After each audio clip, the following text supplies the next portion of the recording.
એ કાકા સરકારી નોકરીમાં લાગી જો એ કરે 3 સરકારી નોકરીમાં હોહરવા નીકળો. વાહ બેટા વાહ. આવે આવે અંદર બી. લો મોઢું મીઠું કરો. એ કરે 3 સરકારી નોકરીમાં છે ને ડોક્યુમેન્ટ વેરિફિકેશન કરાવવાના છે. કેમ 3માં લે એ કરે 3માં જ હોય ને તો જ ગામનાને ખબર પડે ને કે ફલાણાના છોકરાએ 3 સરકારી નોકરી પાસ કરી હે તો જ ગામમાં વટ પડે. જો બેટા તે 3 પરીક્ષા પાસ કરી એ માટે તને કોટી કોટી વંદન. તારી મહેનત ને સલામ છે. પણ તારે જવાનું હેમાં છે ઈ તો મને કે. જવાનું સીસીએ ગ્રુપ એમાં જ હોય ને તારું પાક્કું જ છે ને એમાં. અરે કાકા 101% પાક્કું જ છે આપણું. તો પછી આ બીજી 2 એક્ઝામ છે એમાં કાકા વેરિફિકેશન કરાવીને હું ઘરે પાછો આવતો રહી. બટા તું ભીણો પણ ગીણો નહીં હો.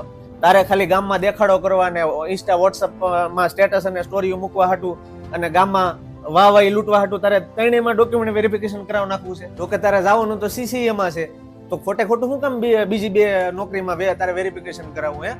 બટા તને ખબર છે તું જે નોકરીમાં વેરિફિકેશન કરાવ નાખ પછી એ જગ્યા તારી ફિક્સ થઈ જાય. એમાં કોઈ બીજો વિદ્યાર્થી તો લાગે જ નહીં. જો તું બીજી 2 નોકરીમાં વેરિફિકેશન નહીં કરાવ ને તો ઈ બટા ઈ 2 જગ્યા છે ને ખાલી પડશે.